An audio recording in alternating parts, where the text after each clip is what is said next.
sure we're begging in the begging with this house. No cause I need this Burna boy. He begging me, yeah, he begging me. Hey boy, now I don't know why don't name me down. No why here show now. Why? You know, well, I'm not calling how if we are not fast enough. If none of this whole business will collapse. I swear. The one where we want, he has got a human. If Burna boy man take time, yet he will cook. You will not poison us. But it time oh man take time. Oh you man take time. Come where a Burna boy. What you gonna cook near your own day? Simple. That's all I want to hear. Because a business now, or give my way no, or pay my way no, or work my way no. So whichever way you want us to take it, you draw me into this business. You know that. So I have no faith, no. What do you mean? Asake. Lord, don't Lord. Asake. Drip on drip. Take it.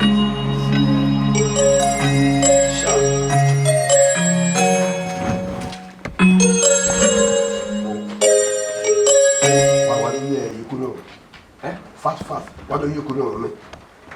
Yeah, we are going to pop out the Asake. Either or you only more and if you call. You may have body video. You have faith when the body occupy that glory. So I want to make you only walk and maybe where come away sorry Asake. Either we feel them coy or Asake. Okay, you could call Mammy or Maya Code. Moyaco, we are no longer give away. I'm going out fast, bring Asake.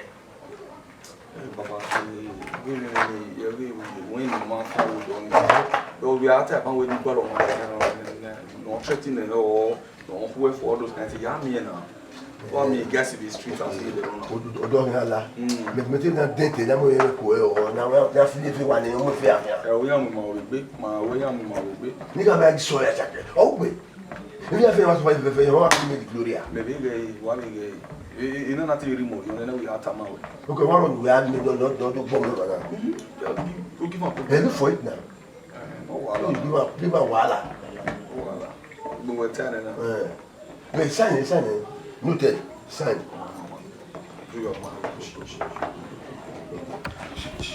Burna boy! Hello, Burna! Burna!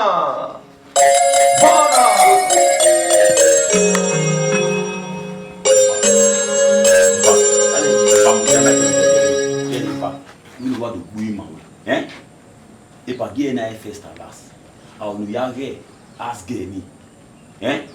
Every pipe will be try, You know, every bit try. Yes, now. We remember when I will know ourselves. Then we will know ourselves. So be careful of what you are saying. You may be careful of what I say. If I walk on my way, when they will be me when you what you never want to give you a game. Never want to or what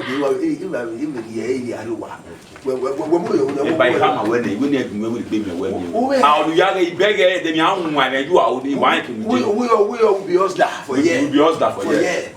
Don't work on and why don't threaten me. Man, not threaten you. I beg him up.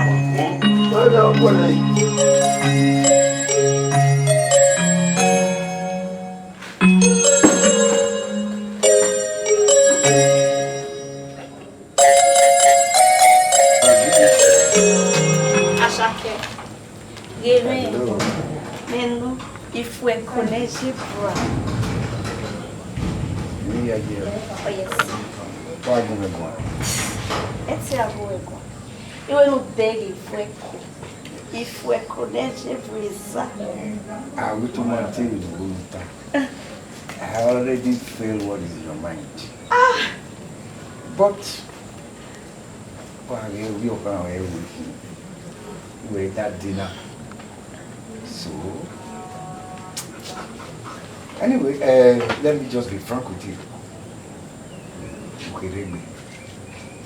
Ave Rihanna, Beyonce, or T.Y. Savage, any other line. These are international musicians. Asake wa ege. Imahirigbe. Gere ni mu ozao. Asake ozao. I went to my baby. Anyway. Ozao. When no soon. Let me give it a second thought. I'll go back to you. All right. I'll be sure. Ash.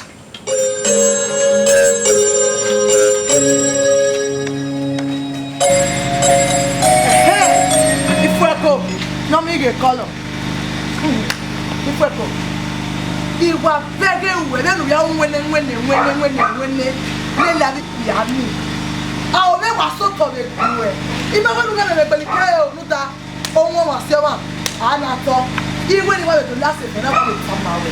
Wa me ni ti nu ya wu ta Asake. I don't care o ma ko se ni e. E wi no ni o mu me. E gu me ni o we mi e Burna boy. Where is that? He got me away, me on me. Yeah, we're going to Baby. I go home. What is that? Yeah, we're going to Quale. The mountain in your Maria Bay. What is that? My way. Obey many fueco. If we're connected, Bresa. If we're connected, Cochet. Oh, a Bonabwell. Ah, Asake.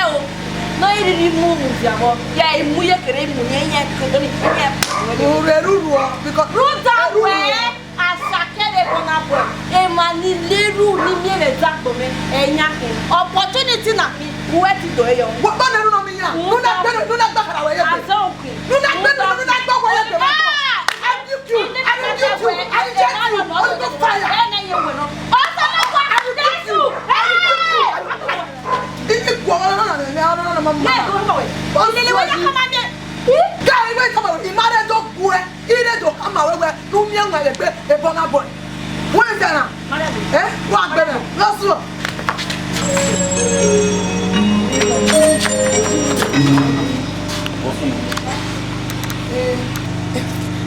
Whoa!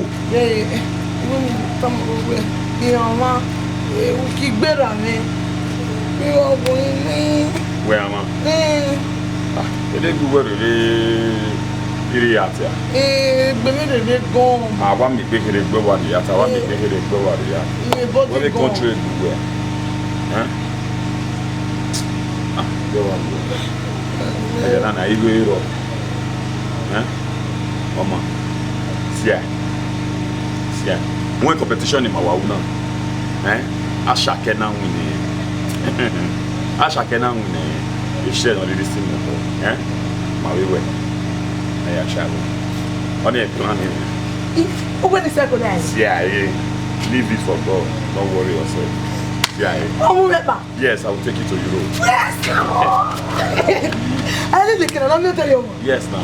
It was a cry. Yes, win the competition. So, one winning, we are one boy. We can't go there. Papa, hang on the side. Where will you be?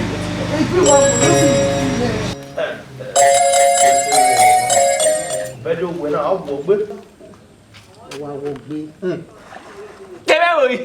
Madam, what's the noise when I get power? Madam, yellow. Oh, how about you bossing the only game one of the oh, I need why is several? Oh, madam, why is there any walking for a web way? Happy birthday. Happy birthday. Don't you know my birthday by Happy birthday. And the sinner, when you put it up, get my Akirona. Happy birthday!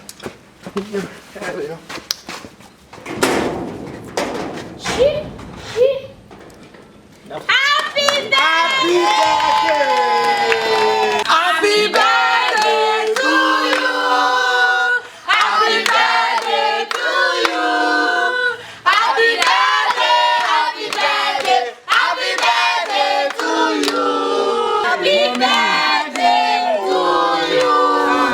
Happy birthday to you! Birthday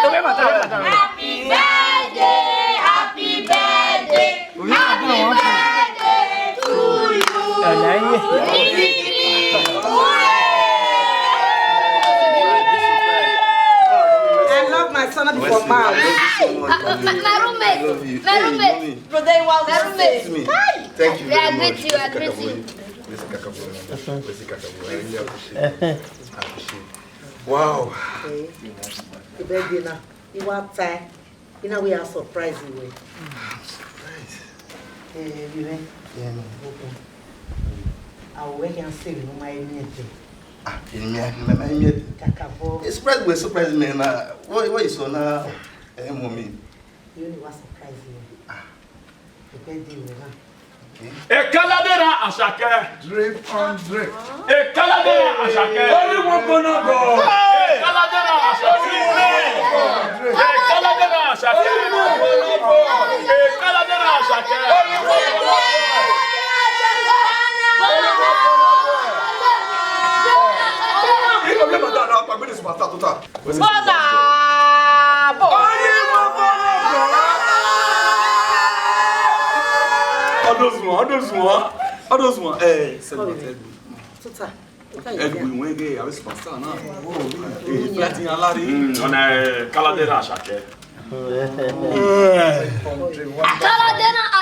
You can see I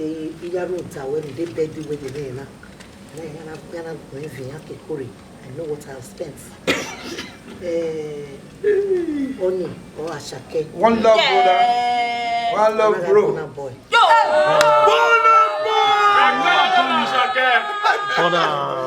Ọ̀gbẹ́nike Aonimiya. When me work about loving him ya na. Ọ̀gbẹ́nike Aonimiya na go birthday we, surprise you. Yes. I'll spend a lot. Yes. Kele we wa me na na. Okay, aruga na. When you go to your door. Beautiful. You go to your door, it is the wave na. What that motor re company na. You know where no really when we invite performance here. We will gift him. Burna boy no na have time. Then Burna boy no Asake dem.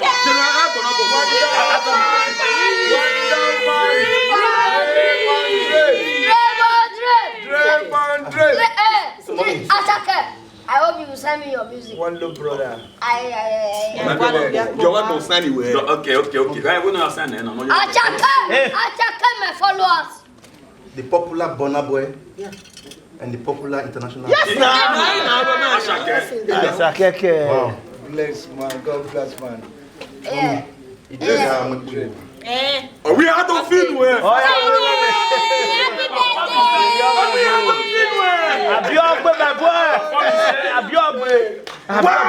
Waka no rest.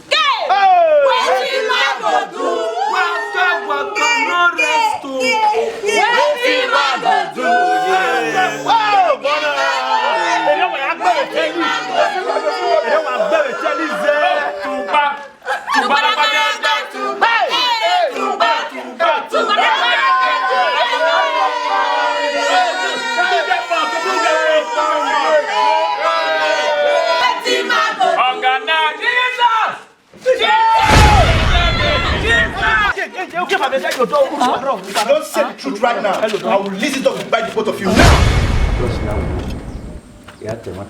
Agua. A capital. Iye. Udamio. You will it by Jesus. a boy now. Ija ispari we to ogia. Me we de. Can I take estimate over? I'm not doing Book where I was with me. We money, we were not near money. Huh? But when yalla, anyway, so if I cannot work out.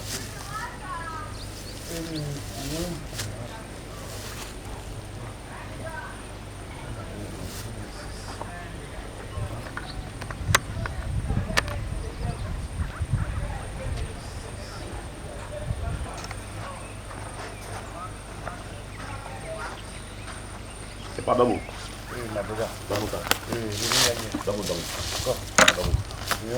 Aye pa we don win na wa. Wa do fe man. Ite. Ina we re ya na iri ya le na gbera. Uwu we wa mi. Wo ye ugwe ya ma mo bom we contract na we dia na. ya go one we wag na ya fe moru fe. But you have a very good handwork. Domo so waya. Wesi. Domo sa. Come my brother. Domo. Afana. Do you say papa? Go. Domo. Domo sa. Area na we ya. The neighboring town. I will know what that I will not. My baby will not ban me a boundary. Okay. Domo sa. Come my brother. Domo. Domo. Eh. If I me we almost here. Yeah. Ah, you go near no pa wo ka Asake. Asake. Asake. Obi aduna. But you too good is about Asake. I swear. Yeah, na I when I was the way for Burna. I can run na. I do via good yo. Epa, we go.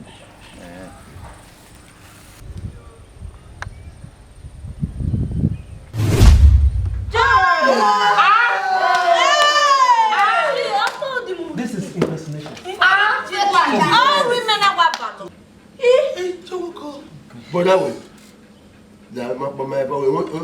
We went up. What we do about? Oh, Sarati, if never to a man, then Burna boy. You went away, Burna boy up of foul, up of you. Also, one of the man, then I wouldn't do what. Then I go not my way. When I went madam, where young one. The movie idea, where my dad, while I'm good in him, you do me good. You go to offer point, my men good out there. Saro. When I want that.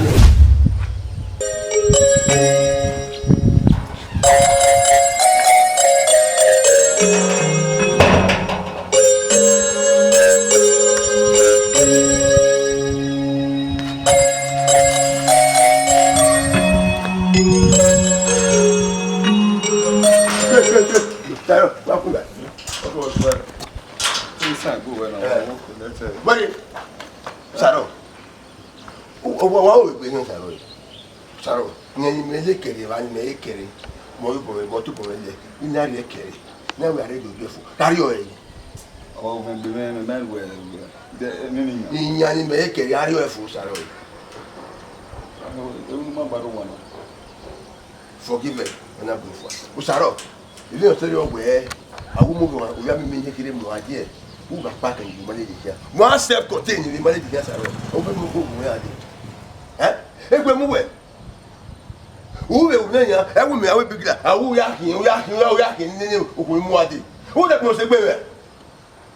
Sarah, what you want to put in the village against our who are pushing a bed in your river. We best know why. I know this. Ìbọn náà fún ìràyè ìrà tẹ́lẹ̀ àkíyàn òun táwọn akẹ́wà àgbọ̀n nínú náà wà bí wà gbẹ́ ó sàrọ̀ wà gbẹ́ ó ọmọ ìdàgbé òwe ẹ̀mẹ́jì lè mú wárí ò tẹ́lẹ̀ mẹ́ wúkà pẹ́ ó ní wọ́n sẹ́p kòtẹ́rù ní mẹ́mọ́ lẹ́dì rẹ̀ mú ní àyà bí ìwé bíkìlà rẹ̀ iye àṣà òun náà gbọ́dọ̀ àṣì yẹn you carry that small guy kan náà lè hu ẹ̀ wá hu ẹ̀ mọ́tà lẹ́yìn ẹ̀wọ̀n lè yàwé bíkìlà òun náà mú náà yà I worry, you get down with you. We have many time. We move on to the other way. I would like any other way. Yes, we know. What is not the higher way? Don't worry.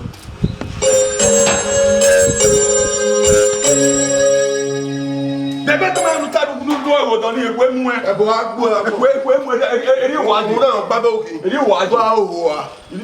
we ni wa ne le wele mu e ba na le wele imole jiya ile we be he ade e sa si e kan le bigi la kia iko ni be me ne mo le je le du amu wa wo me dia ko wo ki na re go do asimi wa na mo wa gbon e pe mu we bo se na gbo mana ma we na gbo me na le bu we be me aboke foundation pa no we le yin mo to ni me na ke ba ke sun e gbe iwa we ya we bu wa ke o na ni bigi la we ya we service lele bo se gbo mama na ni era de dogi ya iya ni service here koko ni amu wa na re bana awo egu esi mi na we ya o ke gba wo ha de kupo magu e be go de we wo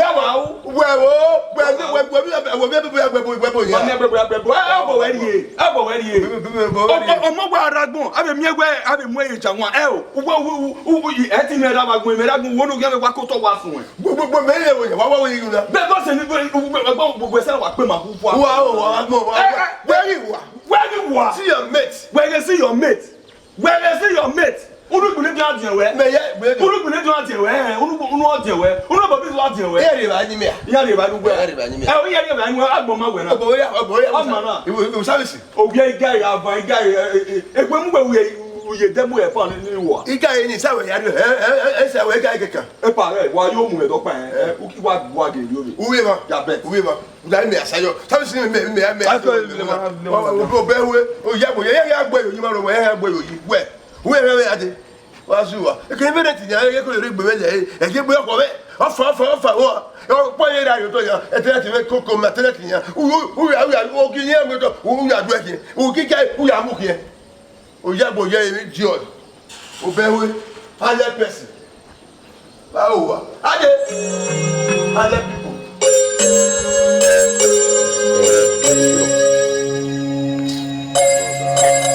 Odo wa ina ngina na. Wa ni na we ask boy ni. E madam no rewa.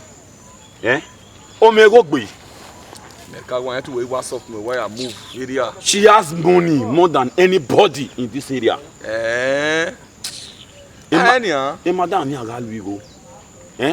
All we go any ya. Mama what the name and avejeri o sase dem. Okay. All as in all we go any ya as in you me yem ni eji go. Oka mama we ya serving ye ye ibo wa ba mu me.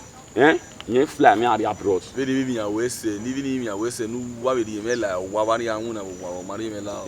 Space you know, no space. No space. Especially any time space you allow, I'll bring you in. Go better away driver lele. I'll bring you in. We madam any Ogi like Asake. Ogi like a Burna boy. Asake be Burna boy. Jemi and Vani ku. Oh why ya so yo mi o. Then ya mi Burna boy. Then ya mi Asake. Inya azi. Inya muare. Ina we do ge we obiye no bia or we birthday. On our then we no bia wa through school. And then we round up in school. And then we birthday. So in our host in our surprise birthday. Anye wa mo Asake.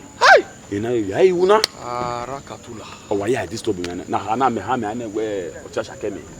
Ye we ata disturb me we mo Asake nwere na okay problem ero. Ina mi ma pa wo de. Imani yo wa ye nwe we ka Asake kere but madam ma Asake. Ma ya ba. We na gbo ya ro wa ni o kuka o ask girl o get ma o no Asake ero even me to be men ogbon na me ma Asake. But why the music? Na behind the music take Burna boy me man yan de but music ma wan so any me man na we dey na we e pa gege in the gwe zio any man na we yan na we dey you know since we are me ma me Burna boy mure e gbo ya ise wa be dey wa ta we Burna boy e man ni we here wa Asake na na e dey matter where's wa ma ha yin no we ga madam me we talk on we ai ove tama me se be bi ogbe no really win nyeme award ni amuni no really someone say ye wa like and ye wa gbejo ye wa na award ni amuni award no we amuni na award ni is worth over millions and billions and dollars wa mi good ni ona Asake o wa mu Asake ahyan o the full community. Burna boy Burna boy he met in sister me Asake ne so Burna boy ma wa me we Burna boy me accident with there. Who me me Burna boy at all.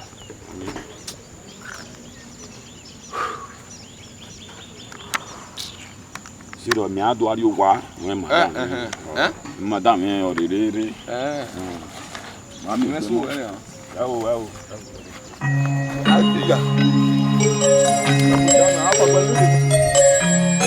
Bina hana na nso ba ya gbe maru bugbe na ne okuna o ma na ti Asake o ma yan ba o e be video yan be video ma yan ba o but o wa like wan yan Ma ya we ma wodi ni I will not see anybody re na as in anybody know yan no aba Asake be Burna boy na be yan dey one more wodi yan based on the love be yan you know but one fan o yan so o se me mi o wan ani as boy no na lady the woman and you lady o mi o wan e ge na gwe we ra me ye isi na gwe ra me Burna boy be ko gbe pa wa ba mo dia kan ta wo bi ba wa Why me kana? ni wo wa do ya we Burna boy Oji. O saro oji. A mo ma so agbagbo gbogbo na gbo yi adugbe re. Ni we yi asaro. be reason Burna fe How me take it? o be reason ge agbona na yi na o defe e mo me lege no E Burna boy me gwa so gwara. Awon su wona hen. oh him ya sin wa e ba e show you ah that for you to your Burna wa yo she your phone Yo. or phone who na man yan ba o so we la dem we Burna boy phone I get the message na. a gold that him no na as work up gold a gold in na behirebo be ni ana behirebo agbon me money gold I am no na Saro we se. ha Ayo mo, ayo fe yo mo. E yo na se do pa saro. Mo ka we ni gbe na money. E be trash. baba wow because on that day me arrange me ya na cook mo na here job ya E be ware je se saro gbe ka we ni gbe ni. wow O ko me we first message. first no baba because we set am woman where this is the only opportunity my hair fe na we time we wear wow Ya ka we ni ko. mo no alo mi ya arrange me ya na all your costume I don't go buy am for me Benin local O an ge ni ya ka we ni. voilà Me oji. So If you move, engineer no come here with me. who are tribe ni make I know way Asake ni make tell you ke Burna boy. Here ma hear myself here. Eh boy now Saro come and wait to polish it agba me.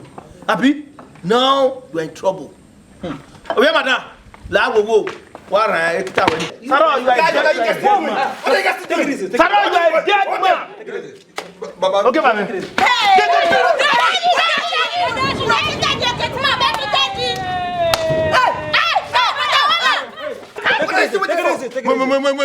Saro.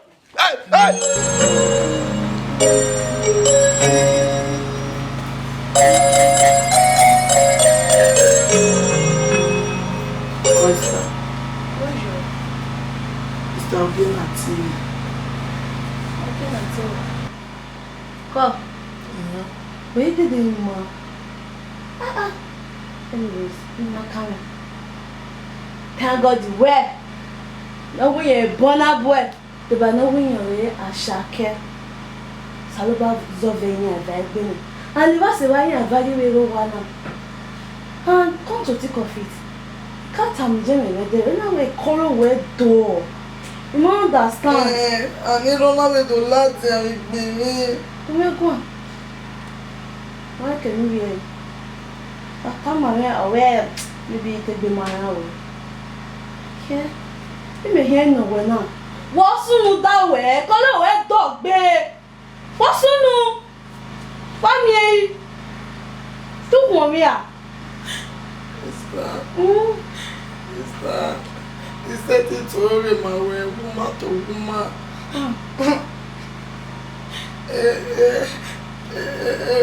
A boy Asake. We're going now. A boy Asake. Oh my God. Hey. Oh, my God. Oh, I'm winning. I'm going